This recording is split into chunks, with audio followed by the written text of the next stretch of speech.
Ladies and gentlemen, if you could please welcome to the stage Artistic Director James Utley. Welcome to CCC's Fall Zoom Stage Show. I'm Artistic Director Jim Ikram, and this fall we're celebrating classic women writers.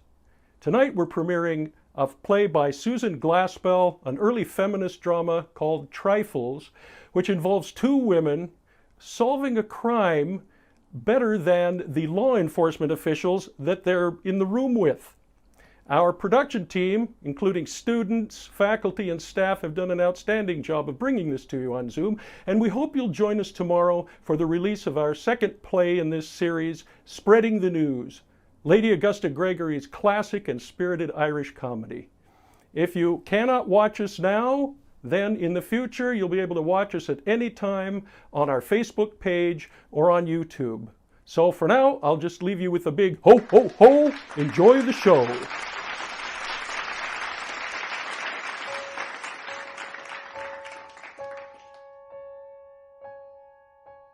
Scene: the kitchen in the now abandoned farmhouse of John Wright. A gloomy kitchen left without having been put in order. Unwashed pans under the kitchen sink. A dish towel on the table. A loaf of bread outside the bread box. And other signs of incompleted work. At the rear, the outer door opens. The sheriff comes in. Followed by the county attorney. And Hale. And sheriff. And Hale are men in middle life. The county attorney is a young man. All are much bundled up and go at once to the stove. They are followed by two women. The sheriff's wife first. A slight, wiry woman, a thin, nervous face. Mrs. Hale is larger and would ordinarily be called more comfortable looking, but she is disturbed now and fearfully looks about as she enters. The women have come in slowly and stand close together near the door. Well, this feels good. Come up to the fire, ladies. I'm not cold. Now, Mr. Hale, you explained to Mr. Henderson just what you saw when you came here yesterday morning. By the way, has anything been moved? Are things just as you left them yesterday? It's just the same. When it dropped below zero last night, I thought I'd better send Frank to make a fire for us. No use getting pneumonia on the big case on, but I told Frank not to touch anything except the stove, and you know Frank. Somebody should have been left here yesterday. Oh, yesterday. Well, when I had to send Frank to Morris Center for that man went crazy, I want you to know I had my hands full yesterday. I knew you could get back from Omaha by today, and as long as I went over everything here myself, Well, Mr. Hale, tell now just what happened when you came here yesterday morning. Harry and I started to town with a load of potatoes. We came along the road from my place, and as we got here, I said I'm going to go see if I can't get John Rat to go with me on a party telephone. I've talked about it with Rat before, and he just put me off, saying people talk too much anyway, and all he wanted was some peace and quiet. I guess you know how much he talked himself. But I said to Harry, if I went to the house and talked about it before his wife, though I said I don't know what his wife made much difference to John. Let's talk about that later, Mr. Hale. I do want to talk about that, but tell now just what happened when you got to the house. I didn't hear or see anything. I knocked out of the door and it was all quiet inside. I knew they must be up. It was past 8 o'clock, so I knocked again, and this time I thought I heard someone say, "Come in." I wasn't sure, and I'm not sure yet, but I opened the door, this door, and in that rocker sat Mrs. Wright. What was she doing? She was rocking back and forth. She had her apron in her hand and was kind of pleading at it. How did she look? Well, she looked queer. What do you mean, queer?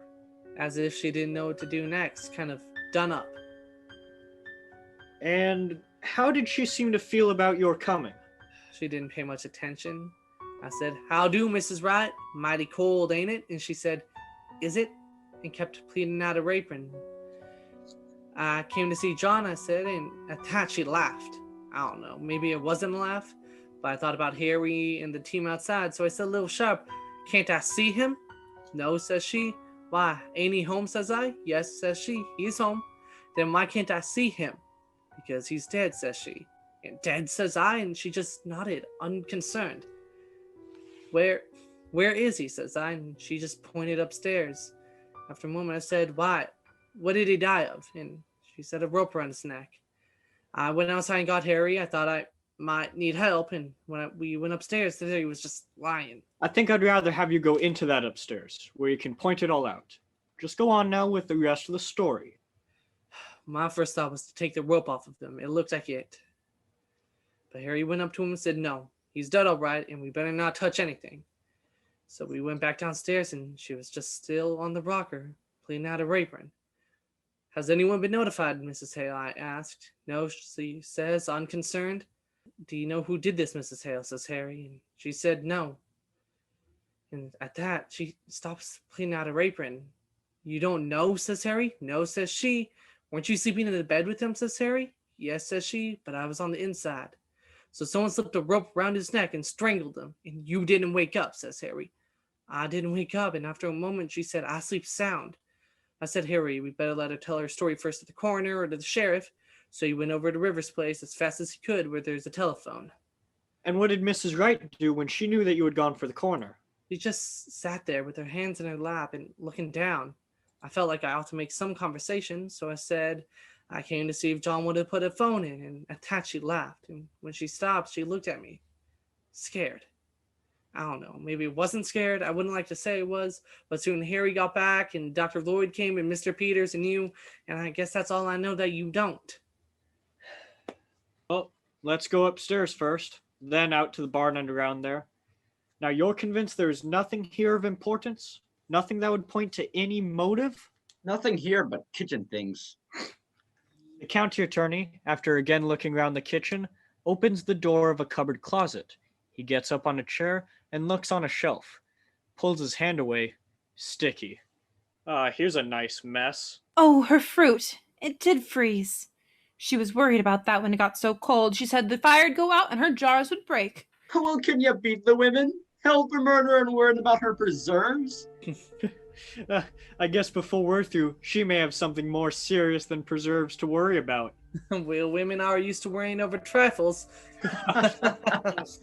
Oh, and yet, for all their worries, what would we do without the ladies? He goes to the sink, takes a dipper full of water from the pail, and, pouring it into a basin, washes his hands, starts to wipe them on a roller towel, turns it for a cleaner place. Dirty towels. Well, not much of a housekeeper, would you say, ladies? There's a great deal of work to be done on a farm. Oh, to be sure. And yet, I know there are some Dixon County farmhouses which do not have such roller towels. Yeah, those towels get dirty awful quick, and men's hands aren't always as clean as they might be. Loyal to your sex, I see. But you and Mrs. Wright were neighbors. I suppose you were friends too? I've not seen much of her of late years. I've not been in this house. It's more than a year. And why is that? You didn't like her? Oh, I liked her well enough. Farmers' wives have their hands full, Mr. Henderson. And then, Yes. well, it never seemed a very cheerful place. No, it's not cheerful. I shouldn't say she had the homemaking instinct. Well, I don't know his right hat either. You mean they didn't get on very well? No, I don't mean anything. It's just that a place wouldn't be any cheerfuler for John Wright's being in it. I'd like to talk a little more of that later. I'm gonna get the lay of things upstairs now. I suppose anything Mrs. Peters does be all right. She was to bring in some clothes for her, you know, and a few little things. We left in such a hurry yesterday. Yes, but I would like to see what you take, Mrs. Peters. And keep an eye out for anything that might be of use to us. Yes, Mr. Henderson. The women listened to the men's steps on the stairs. I'd hate to have men coming into my kitchen snooping around and criticizing. She arranges pans under sink, which lawyer had shoved out of place. Of course, it's no more than their duty. Duty's all right, but I guess that deputy sheriff that came out to make the fire might have got a little of this on. Shows roller towel to Mrs. Peters. Wish I'd thought of that sooner. Seems mean to be talking about her not having things slicked up when she had to come away in such a hurry. Has gone to a small table and lifts one end of a towel covering a pan. She had bread set. Eyes fixed on a loaf of bread outside the bread box, moves slowly toward it. She was going to put this in there. Picks up loaf, then abruptly drops it. It's a shame about her fruit. Wonder if it's all gone. Gets up on a chair and looks. I think there's some up here, Mrs. Peters. That's all right. Yes, here. It's cherries, too. I declare that's the only one. Gets down, bottle in hand, goes to sink and wipes it off on the outside. She'll feel awful bad after all that hard work in the hot weather. I remember the afternoon I put up my cherries last summer. Is about to sit down in the rocking chair. Before she is seated, realizes what chair it is. With a slow look at it, steps back. The chair which she has touched rocks back and forth. Well, I must get those things from the front room closet. You coming with me, Mrs. Hale? You could help me carry them. Okay. They go into the other room. Reappear Mrs. Peters carrying a dress and skirt. Mrs. Hale following with a pair of shoes. My, it's cold in there. Places the clothes on the table and hurries to the stove. That was close. I think maybe that's why she kept so much to herself. She didn't even belong to the Ladies' Aid. I suppose she felt she couldn't do her part. And then you don't enjoy things when you feel shabby. She used to wear pretty clothes and be lively when she was Minnie Foster, one of the town girls singing in the choir. But that was 30 years ago. This is all you was to take in. She said she wanted an apron. Funny thing to want, for there isn't much to get you dirty in jail, goodness knows. But I guess just to make herself feel more natural. She said that they was in this here cupboard. Yes, here. And her little shawl that always hung behind the door. Yes, here it is. Quickly shuts door leading upstairs. Mrs. Peters. Yes, Mrs. Hale? Do you think she did it? Oh, I don't know. Well, I don't think she did. Asking for an apron and her little shawl, worrying about her fruit. Mr. Peters says it looks bad for her. Mr. Henderson is awful sarcastic in his speech, and he'll make fun of her for saying she didn't wake up. Well, I guess John Wright didn't wake when they was slipping that rope under his neck. No, it's strange. It must have been done awful crafty and still. They say it was such a funny way to kill a man, rigging it all up like that. That's just what Mr. Hale said. There was a gun in the house. He says that's what he can't understand. And Mr. Henderson said coming out that what was needed for the case was a motive, something to show anger or a sudden feeling. Well, I don't see any signs of anger around here. She places her hand on a dish towel which lies on the table. Stands looking down at table, one half of which is clean, the other half messy. It's wiped to here. Moves as if to finish work. Drops towel. Wonder how they're getting along upstairs. I hope she left more red up there. Seems sneaking, locking her up in town and then coming out here and trying to get her own house to turn against her. But Mrs. Hale, the law is the law. I suppose it is. Better loosen up your things, Mrs. Peters. You won't feel them when you go outside. Mrs. Peters takes off her fur tippet and goes to hang it at the back of the room. Stands there looking at the underside of a small table. She was piecing a quilt. She brings the large sewing basket and then look at the bright pieces. It's log cabin pattern, pretty, isn't it? Mm-hmm. Wonder if she was going to quilt it or just knot it. You're wondering if she was going to quilt it or just knot it. Frank's fire didn't do much up there, did it? Well, let's go out to the bar now and get that cleared up. I don't see as there's anything so strange or taking up our time with little things while waiting for them to find the evidence. She sits down at the big table, smoothing out a block of the quilt. I don't see as it's anything to laugh about. Of course, they've got awful important things on their mind. pulls up a chair and joins Mrs. Hale at the table. Mrs. Peters, look at this one. Here, this is the one she was working on. And look at the sewing. All the rest was so nice and even. And look at this. It's all over the place. It looks as if she didn't even know what she was about. After she has said this, they look at each other and then glance back towards the door. In an instant, Mrs. Hale has pulled at a knot and ripped the sewing. Oh, what are you doing, Mrs. Hale? Oh, just pulling out a stitch or two that's not sewed very good. I don't think we ought to touch things. I'll just finish up this end. Mrs. Peters. Yes, Mrs. Hale. What do you suppose she was so nervous about? Oh, I don't know. I don't know if she was nervous. I sometimes so awful queer when I'm just tired. Well, I must get these things wrapped up. They may be through sooner than we think. I wonder where I can find a piece of paper and string. In that cupboard, maybe? Why, here's a bird cage. Did she have a bird, Mrs. Hale? I don't know whether she did or not. There was a man around last year selling canaries cheap, but I don't know if she took one. Maybe she did.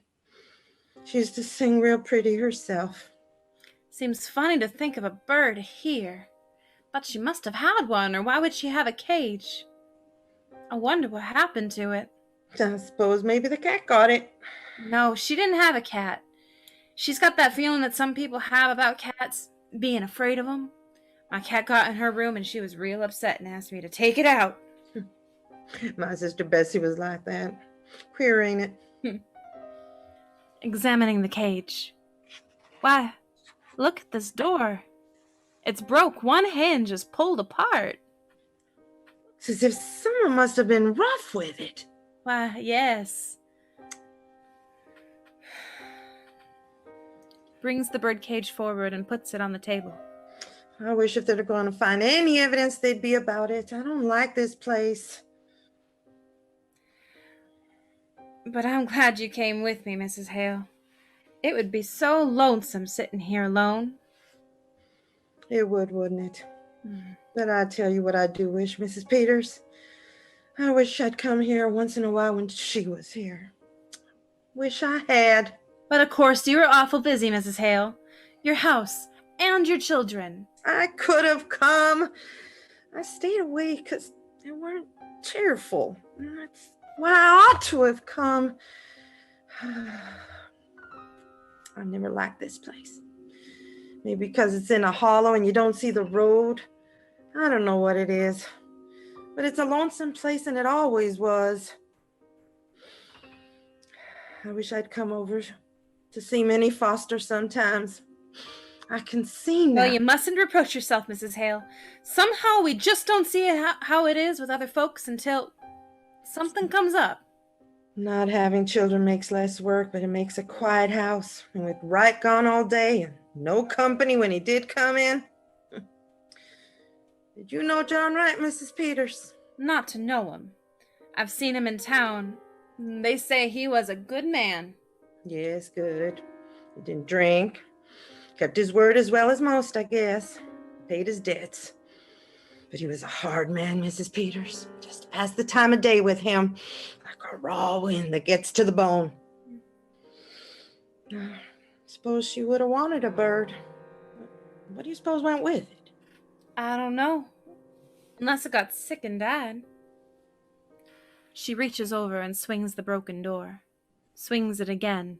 Both women watch it. You weren't raised around here, were you? You didn't know her? Not till they brought her yesterday.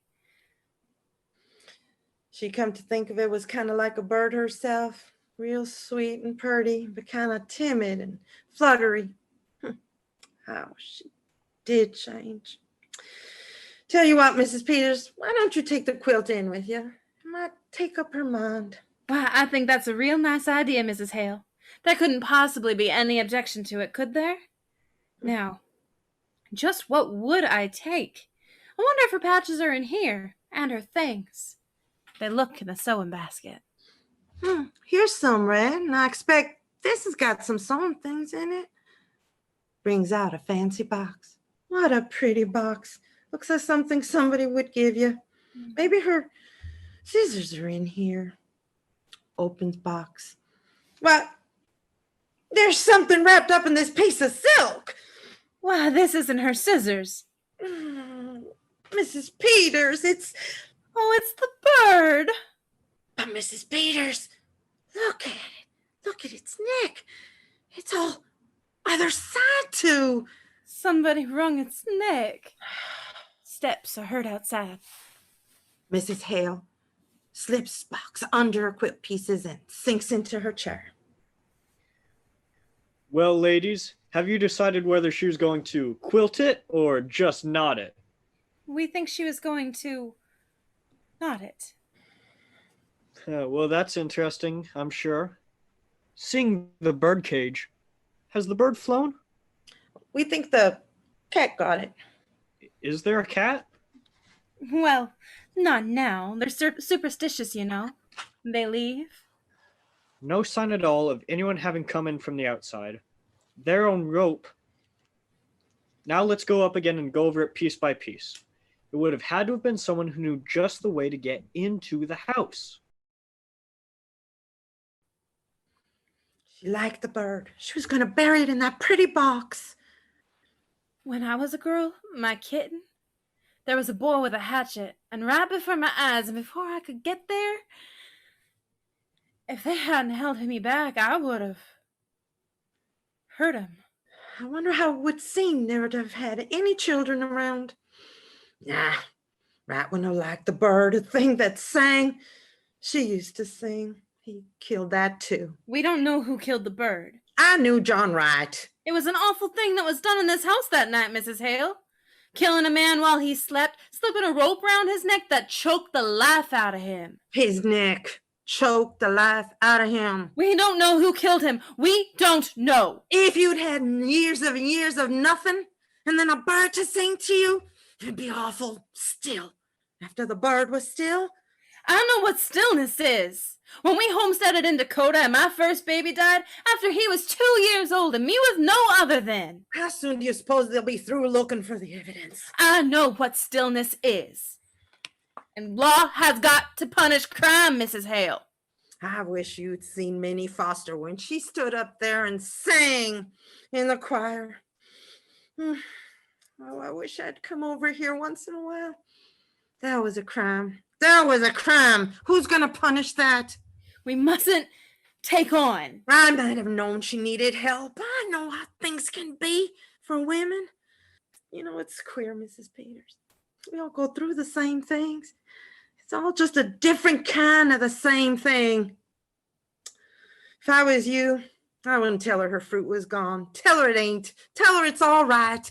Here, take this in with you to prove it to her. She may never know whether it was broke or not. It's a good thing the men couldn't hear us. Wouldn't they just laugh, us getting all stirred up over a little thing like a dead canary, as if that could have anything to do with... Wouldn't they laugh? The men are heard coming downstairs. Maybe they would, and maybe they wouldn't. No, Peters, it's all perfectly clear, except for a reason for doing it. But you know juries when it comes to women. If there was some definite thing, something to show, something to make a story about, a thing that would connect up with this strange way of doing it. Well, I got a team around. It's mighty cold out there. I'm gonna stay here a while myself. You can send Frank out for me, can't you? I want to go over everything. I'm just not satisfied that we can't do better. You want to see what Mrs. Peters brings in? The lawyer looks at Apron. It's not very dangerous things the ladies have picked out. No, Mrs. Peters doesn't need supervising. Matter of fact, the sheriff's wife is married to the law. Wouldn't you say, Mrs. Peters? Not just that way. Married to the law.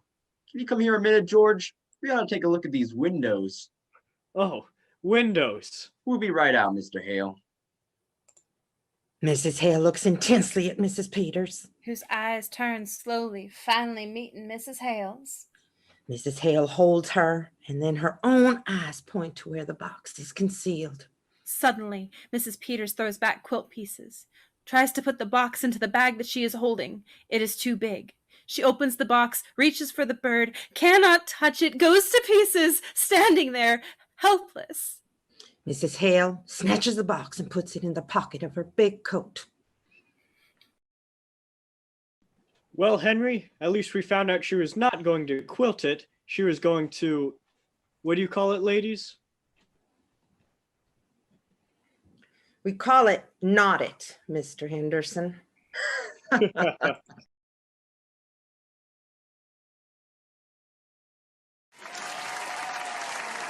Hi, Jim Ikram again. If you would like to make a contribution to the continued success of our theater program here at CCC, please follow the link that you see now appearing on your screen. And remember that if there are others that you would like to invite to see our shows, or if you want to see them again, please go to our Facebook page or to YouTube, and you can see them anytime you like.